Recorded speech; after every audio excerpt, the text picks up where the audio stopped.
probably can tell through some of my videos, I have really gotten into chess quite vigorously, I guess. And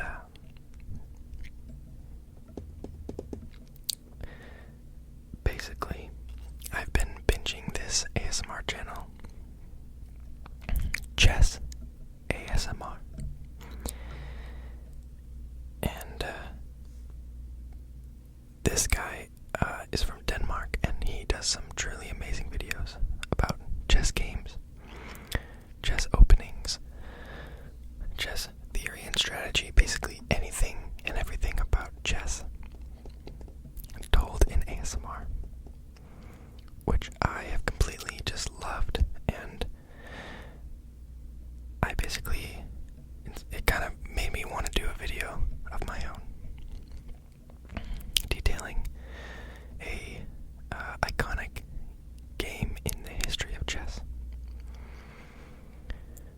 So consider this video as an homage to Chess ASMR. And if you like this content, you're gonna love all of his videos. If you didn't know that this content existed, I would definitely check him out. I'm gonna put a link to his channel in the description. And if you like this at all, I would definitely check him out, because he's very entertaining, very knowledgeable, and just really relaxing. I love hearing accents and in ASMR, and he has a great, I believe it'd be Danish accent, but I just know he lives in Denmark. At least he said that. So what I have done is I'm gonna go through a quick game. This is a game that ends fairly quickly, and it's a game from 1844, and it is between Alexander Hoffman as the white pieces and Alexander Petrov as the black pieces. And you are Alexander Petrov today. So I'm gonna try to explain tactics in the game as knowledgeable as I can. I will say that because I'm fairly new, there are a few things that may go over my head, so I figured picking a game from such a long time ago in 1844 might be a little simpler and easier to understand, when chess was, before computers and before we had all these resources to get better. And I think I found a game that is really, really nice for this. So why don't we get started? It starts with the king's pawn opening. E4. Petrov responds with another king's pawn to E5. And basically what we set up here is an Italian game. Just to reiterate, I'm saying Italian game with an M. And this is what the Italian game looks like. We got a knight, pawn, and a bishop. I don't know why it's called the Italian game.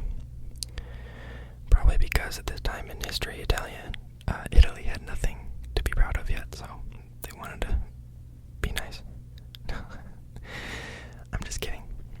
I have no idea, but I assume because there is a famous Italian chess player, and I'm gonna be really embarrassed if it's Alexander Hoffman or Alexander Petrov. I don't even know it. But that's why we're doing this, for fun. So I'll keep setting up what happens here. Now, normally when you have this set up in the Italian game, the thought here is moving your knight to G5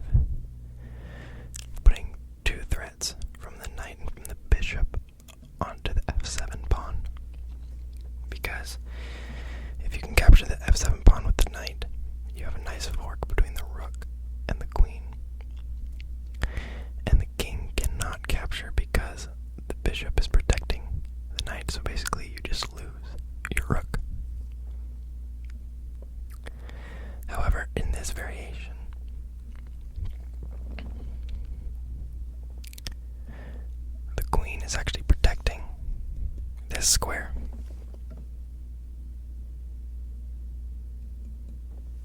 So,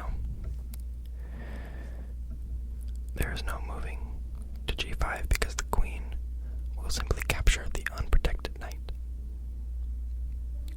So, what we see instead is pawn c3. Now, I know you can't really see this guy because the bishop's in the way, but there's a few thoughts here. On one hand, we are protecting b4 and d4 from the knight moving and forcing a position. And also, we are also protecting if our knight wants to move here, or our pawn, which we'll see in a little bit. Petrov moves his knight to f6, attacking this pawn, which at this point in the game is unprotected. However, Hoffman pays no mind to that and simply pushes pawn d4. So now you can see kind of the point between the pawn to c3 here, because now this pawn is protected by the c pawn, by the f horse, and by the queen. But what Petrov does is takes.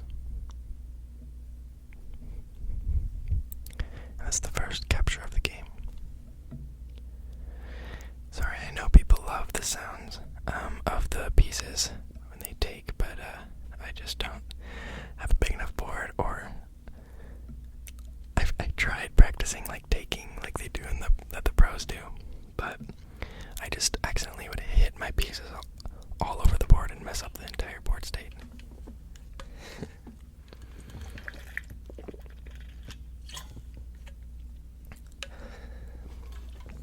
Sorry, need some water there. So, there's a few thoughts here. Obviously, we have a lot attacking this d4 square, right? From the knight, the queen, and the pawn. However, Hoffman has a different idea.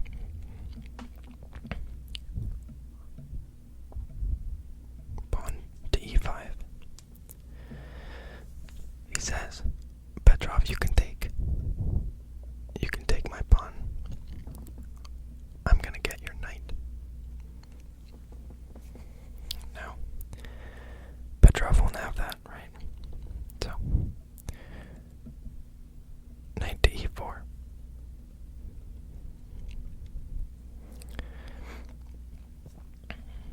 So now that this pawn is not attacking anything, Petrov's gonna get this pawn for free. So, instead of, we don't want that happening, so Hoffman moves bishop to d6. Sorry, excuse me, d5, attacking the c6 knight and the e4 knight simultaneously. Now, remember the move earlier I said with the knight forking the queen and the rook? Now Petrov apparently had a similar idea, because the next move we see here is knight takes f2. Therefore, Petrov now has two pieces, two pawns, and Hoffman has 0. Now, this knight is forking the queen and the rook. Now, a fork in chess is simply just attacking two pieces at the same time, usually resulting in you getting at least one piece, whichever is the less valuable, usually. So, however, you can see that the bishop is blocked by the pawn, so there is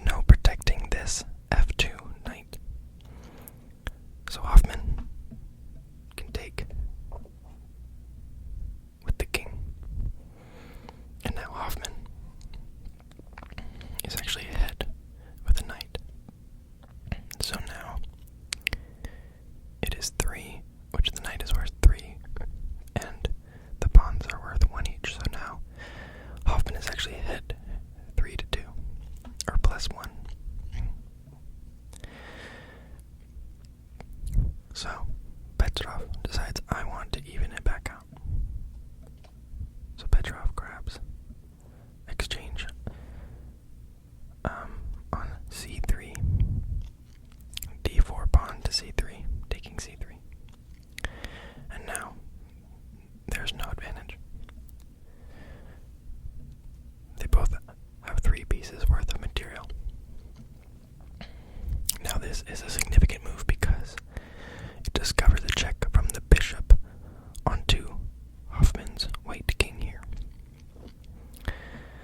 So this is where my knowledge of chess is kind of unhelpful. There's a few different things that Hoffman can do here to get out of check. So, I mean, you could block with the bishop here, but then you actually can't do that because once pawn takes, it gets the rook for free. So Hoffman's not going to do that. You could block with the queen, but bishop will take. So basically we found that the king has to move. Now here's what I plug it into the chess engine, and it doesn't give me much info, but there's basically 1, 2, 3, 4, 5, 6 squares that the king can move. And I don't know why a certain square is better than the others. I mean, I can infer a few things. I can't move here, so that was I misspoke. It only has 6 squares to move. Or 1, 2, 3, 4, 5. Sorry. Can't move here because it's still in check with the bishop. Now, the chess engine says any other move besides the move that was played is a worse move. So can't move here, obviously, because it's still in check. So actually, it limits it to 1, 2, 3, 4 spots. Now what I assume is that if the king moves to the back rank, to the 1 rank, it blocks the queen from the rook being connected, which is very, very, very powerful in chess. So we don't want to move there. And I assume something similar here, moving to e2 you're getting pretty close to Petrov's pieces that are very active. So the move that is played by Hoffman is moving king to g3. Now, the king is pretty vulnerable here, but it's nice being around a lot of active white pieces. So I guess that's probably why it's the best move. And that's all the knowledge I have on that.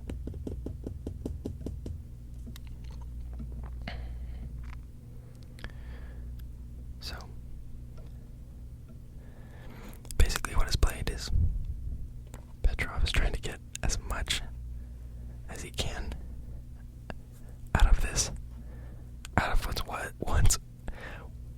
what's once his e-pawn, which is still the e-pawn, but now has made its way all over to the b file.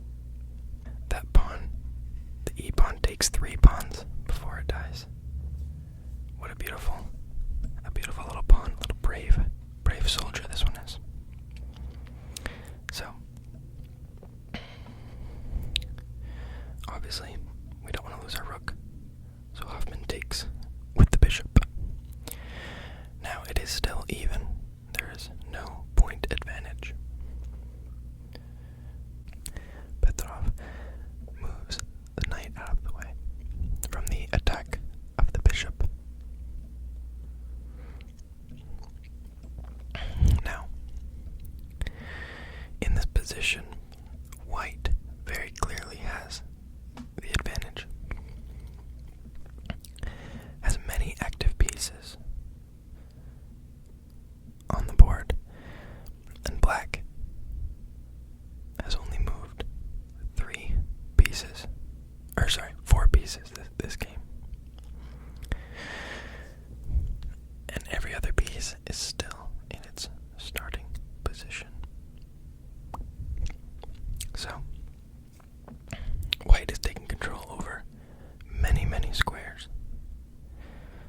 And black has a tough game to play at this point. Now, for some reason, I don't know why, this next move by Hoffman is the only blunder in the entire game, and it changes the entire rest of the game. It impacts the rest. This one move sets him back so far. It's actually quite insane once you see it play out. What happens is, I don't know, I have an idea of what Hoffman's plan was here, but there was a little bit miscalculated, so I'll just show you. Basically, Hoffman moves knight to g5. Now this is a blunder.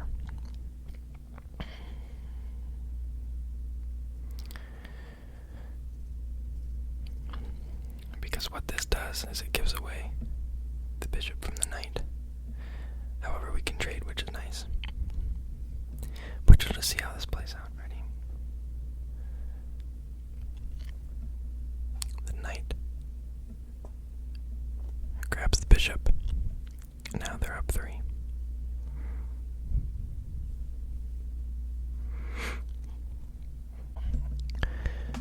Now, you might be thinking,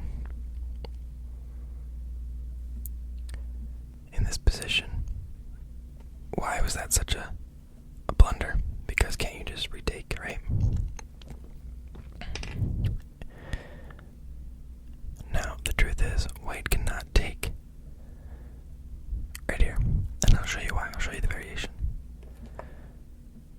If white takes this knight with the queen, black's queen can take the g5 knight, putting the king in check.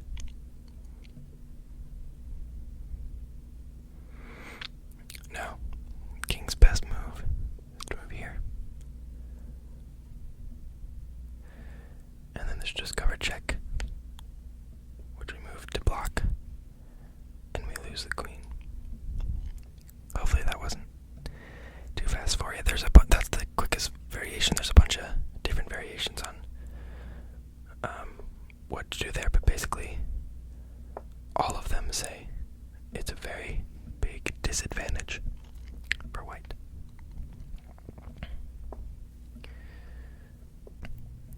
Here's what happens. Here's the position. We cannot take the knight, right? So what Hoffman does is he moves knight to f7. Now we have seen this from both players. The knight forking the queen and the rook. What a fun move. So here's what ends up happening. Here's what ends up happening. I believe what Hoffman wants is to, make the most even game, of course, right? Trying to win. So I'll show you how almost all the variations are a advantage for white. You might think, well, the knight isn't protected by any pieces, so let's take with the king. Okay, we'll see that happens. What Hoffman can now do is queen to d5, taking the knight, putting the king in check. And when the king moves, the queen takes the bishop on c5. And now it is an even game. That's not what happens, though. I assume Petrov saw that and knew cannot take with the king, because we don't want an even game. We work so hard trying to push them back. We don't want an even game.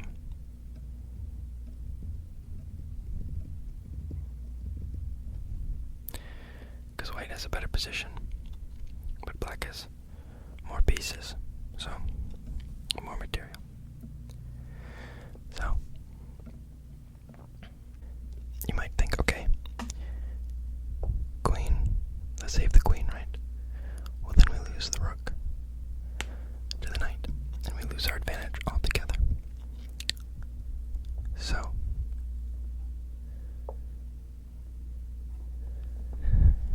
can you find another move? Because this next move on Stockfish doesn't even see it as the best move.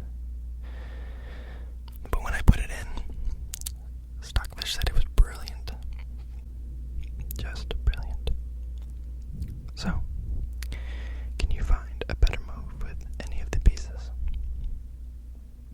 Can you find the move? Can you find the move? I couldn't even find the move, so I don't blame you if you can't. Because what Petrovs end up playing is Petrov castles. Sacrificing the queen. Now Hoffman takes that and says, okay, you want to sacrifice your queen to protect your king? I'll take that. That's fine. But now, not knowing it, Hoffman has lost the game. White has lost after knight takes d8, queen. Because now, with moving this rook here and protecting the king, Petrov has an unstoppable force of pieces.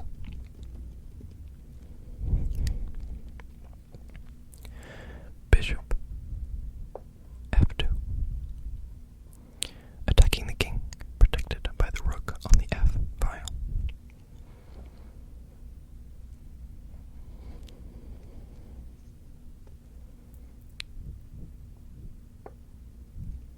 King moves h3.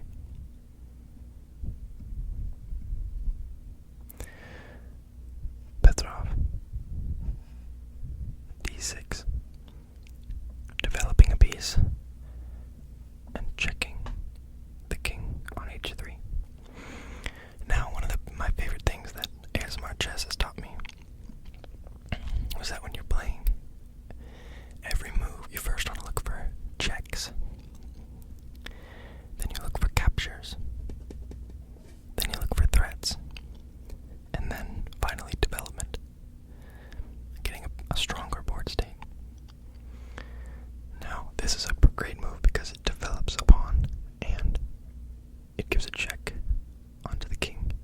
Checks are very powerful because you're forcing them to react rather than let them move what they want. You force them to move how you want them to move. Now, Hoffman thinks that he does something good here by blocking the check, because no, it is protected by the knight, so you can't take it with the bishop, you lose your bishop. But in moving that piece there, the pawn to e6,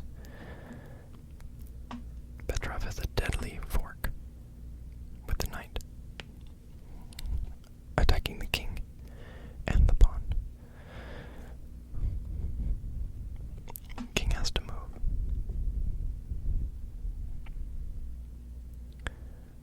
So king moves g4. Petrov has knight e6, taking yet another piece from Petrov. Or from Hoffman. Oh man, I keep messing them up. Hoffman takes back on the knight on e6.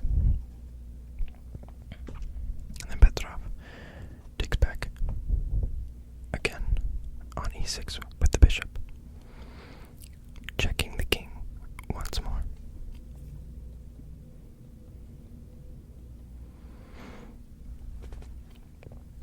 Now the king only has two legal moves.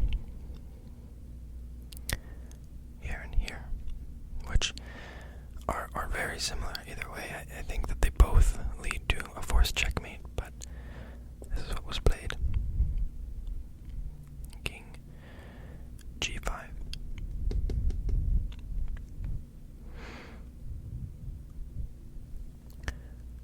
Petrov moves a rook to F5, protected by the bishop. The king can only move to one safe square, and that square is G4. As all the other squares are being attacked by the rook or the bishop, and attacked by the pawns as well. Right here.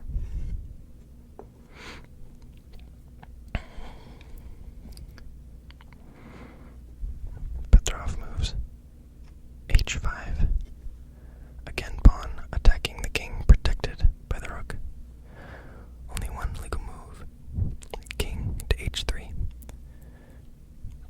And to seal it off, can you find the checkmate?